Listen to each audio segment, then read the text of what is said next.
pensez des actions ou des projets de la nouvelle municipalité? Est-ce que vous avez senti un projet fort? Comment, dans ces premiers 100 jours, quelle est votre évaluation aujourd'hui de l'état de la municipalité et de son projet? Alors, tout d'abord pour nous, pour notre équipe, dès le 17 mars au matin, on a dit on baisse pas les bras, on continue. Hein. Vous avez vu que notre permanence est toujours ouverte. Tous les mercredis, je reçois du monde. Et d'ailleurs, beaucoup de gens où on leur avait promis mille et une merveilles, d'autant d'un côté que de l'autre. Mais ça n'est pas grave, on est là pour répondre. Donc la municipalité, alors c'est vrai qu'au bout de 100 jours, on ne peut pas dire qu'en 100 jours on peut se révolutionner l'ensemble de la Terre, mais il faut déjà leur laisser le temps de trouver leur marque et de se mettre en place. Alors, je pensais que sur le programme de M. Thonon, il y avait des points forts comme tout ce qui était l'agenda 21. On aurait pu commencer à en parler, ou au moins communiquer, même si c'est très long à mettre en place. La place Morgan aussi, pour l'instant, on nous en a parlé, mais plus personne ne sait ce qui va se passer, qu'est-ce qu'on va y faire. Alors, je pense que ces 100 jours, je pense que là, ils ont trouvé leur marque, mais que dès septembre, il va falloir être vigilant, être là quand la mairie fera quelque chose de bien, on sera là et on dira c'est très bien, c'est pour nos concitoyens salonnais. Bien sûr, quand il y a des trucs qui ne nous conviendront pas, on montera au créneau et aller plus loin s'il faut aussi. Alors sur justement cette politique municipale aujourd'hui, vous êtes le représentant du MODEM. Est-ce que vous partagez les orientations ou alors vous êtes plutôt dans une situation d'opposition au projet qu'a défendu M. Thonon? Alors, vous savez, moi je suis pas dans l'opposition, je suis dans la construction. L'opposition aujourd'hui est représentée par M. Nicolas Isnard et ses 9 représentants. Ce qui, pour moi ne me convient pas, c'est que la municipalité aurait dû leur laisser des places un peu dans les différentes commissions, autant à l'Aglopole que sur les différentes commissions qui sont mises en place par la municipalité, pour vraiment une vraie démocratie. L'ouverture, c'est de dire, viens voir avec nous, construis avec nous, avant de vouloir commencer à critiquer. Est-ce que vous avez, je dirais, des points forts et des points plus contestés aujourd'hui et plus contestables qui vous viennent à l'idée concernant les projets de la municipalité? Qu'est-ce que vous soutenez et qu'est-ce que vous critiquez? Alors, point fort, c'est vrai qu'une personne a été attachée à l'économie, donc ça c'est bien parce qu'on a besoin que des entreprises arrivent sur Salon et sur l'Aglopole, parce qu'aujourd'hui on ne raisonne plus en tant que ville, il faut raisonner en tant qu'Aglopole. Par contre, la critique pour moi c'est le tourisme. Pour l'instant on n'entend pas parler du tout de tourisme et alors peut-être je peux me tromper, mais je pense que c'était une clé importante à jouer pour Salon. On a Nostradamus, on a quand même encore la patrouille de France. Il fallait qu'on arrive à jouer là-dessus. Alors peut-être que l'équipe municipale va mettre en place quelque chose par la suite, mais au bout de 100 jours, toujours pareil, on n'a pas cette communication. Nous, Salonnais, de base, que nous regardons, nous ne sommes pas au courant de tout ce qui se passe, il y a des moments où on se dit la mairie ne communique pas assez. Le bulletin, vous allez me dire le bulletin municipal. Le bulletin municipal, il est bien joli, mais ne relate pas la réalité de la ville.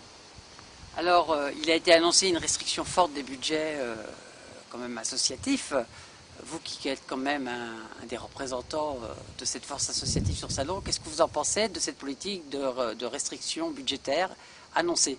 Alors, je peux vous dire que déjà avec quelques associations, alors normalement je ne devrais pas en parler, mais avec quelques associations, déjà on était 24 présidents d'associations à s'être réunis pour savoir un petit peu, et je pense qu'on ne se laissera pas faire non plus. Je pense qu'à un certain moment, la vie associative, si on éteint la vie associative, il n'y aura plus rien qui se fera. Ça coûtera 10 fois plus cher si une municipalité veut reprendre à son actif l'ensemble de ce que fait les associations. Alors, donnons aux bénévoles, parce que la plupart des associations c'est des bénévoles, donnons à ces bénévoles de quoi l'essence pour pouvoir tourner. Parce que si on diminue les budgets, alors je comprends qu'à un certain moment, on ne peut pas non plus toujours ouvrir à tombeau ouvert, de dire on donne tant de milliers d'euros d'un côté et tant de milliers d'euros de l'autre. Il va falloir mutualiser les moyens. Ça, je le dis, et je l'avais dit dans mon programme, qu'il faudrait que par catégorie d'association, on mutualise les moyens pour pouvoir essayer de faire des économies. L'autre jour, à l'Assemblée Générale de la Fraternité Salonnaise, M. le maire disait que la adapter des moyens, peut-être à un certain moment coûterait plus cher. Donc j'ai apprécié parce que s'il diminue d'un côté ces subventions, ça va coûter beaucoup plus cher quand même, parce que ou il y aura moins d'activité, ou les associations à un certain moment diront moi je ne fais plus, ça reviendra dans la manne de la ville. Alors c'est sûr et certain que si un jour, je ne dirais pas qui, mais quelqu'un qui me répond comme ça, on nourrira moins de personnes qui sont dans le besoin, qu'est-ce qu'on va faire?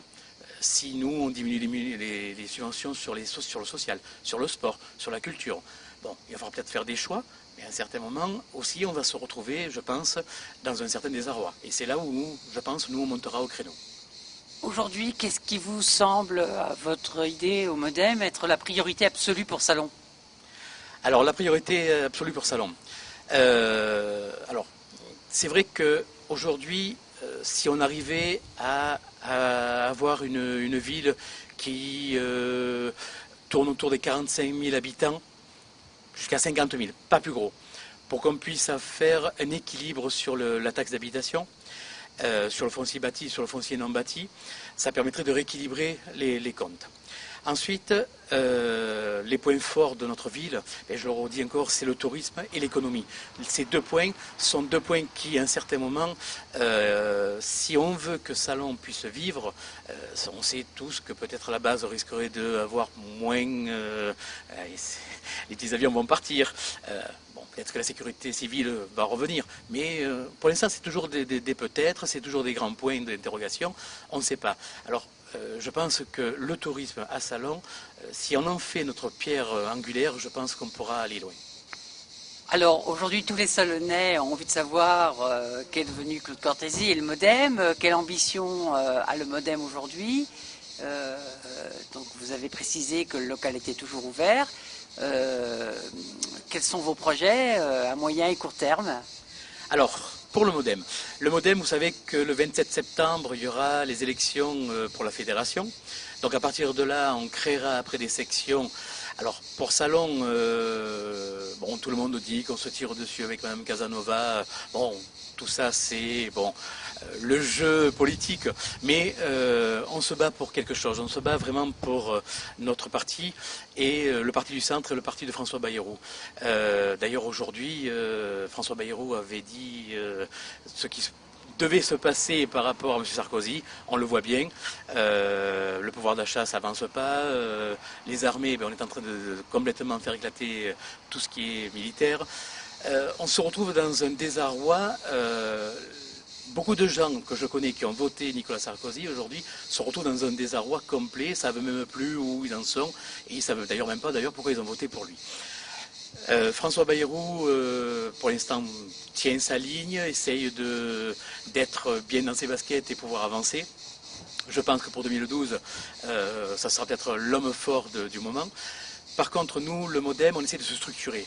Nous sommes un nouveau parti tout neuf, avec des gens de l'ancien UDF, des anciens Verts, des anciens socialistes. Alors on essaye dans tout ça d'arriver à faire quelque chose, de se mobiliser et de se mutualiser chacun, parce que aujourd'hui, c'est dur des fois, chacun avec une politique et une culture politique différente, d'arriver et de se donner un petit peu chacun comment il la voit.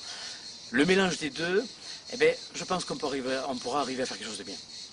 Si on devait conclure cette intervention par une phrase qui synthétise un petit peu votre état d'esprit aujourd'hui, c'est construire, c'est composer ensemble. Est-ce que c'est éventuellement aussi, vous avez défini que vous n'étiez pas dans l'opposition, mais est-ce que vous sentiriez de vous rallier à la majorité? Alors, aujourd'hui, il n'y a pas de ralliement ni à la majorité ni à l'opposition. Je vous rappelle qu'entre les deux tours, j'ai appelé à voter pour personne, même si chacun a fait d'un côté de l'autre en disant Cortési est avec nous, Cortési ici, Cortési là. Non. Quand je dis que je ne suis pas de l'opposition, c'est que je ne suis pas un opposant.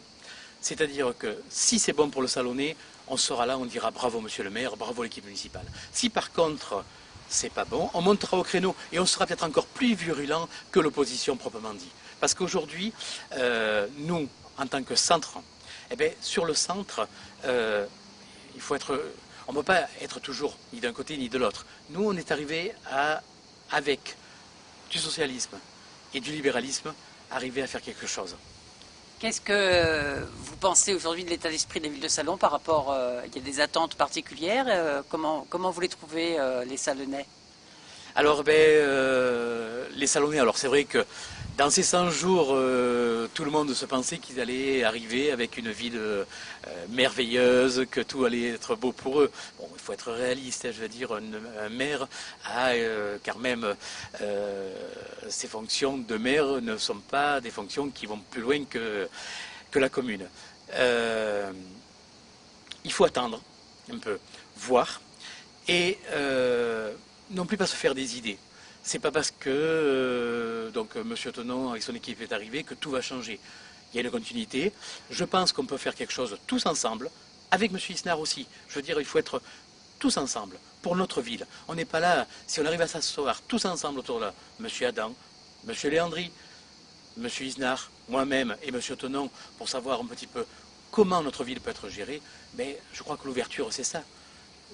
Moi, mon slogan qui a été tout le long de ma campagne, c'est l'avenir, c'est vous, c'est nous, c'est vous et nous, tous ensemble.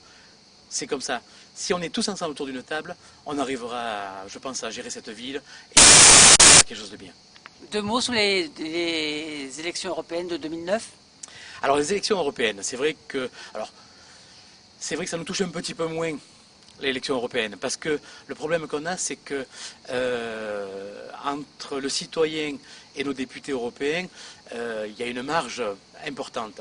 Moi, sur mon programme, j'avais demandé qu'on ait un agent détaché à l'Europe, même si on ne le voyait pas souvent à Salon, mais quelqu'un qui puisse vraiment nous ramener les financements, qui puisse expliquer aussi ce que c'est l'Europe. Parce qu'aujourd'hui, dans l'Europe, on met tout et n'importe quoi. C'est vrai que tout le monde nous dit c'est à cause de l'euro, donc de l'Europe, que le pouvoir d'achat a explosé. Mais non, c'est pas que ça. C'est qu'à un certain moment, l'Europe et ces élections européennes sont importantes. Parce qu'aujourd'hui, la France, depuis quelques jours, en a la présidence pour 6 mois. Il faut que la France arrive à faire des actions fortes. Donc, c'est sûr que ce n'est pas nous, citoyens, qui pourront impulser ces actions, mais tous ensemble, on peut essayer d'avancer et de réagir en européen. Ne pas réagir comme le bon petit français, où on garde chacun nos petits trucs. Regardez, on va perdre bientôt nos plaques dans nos départements.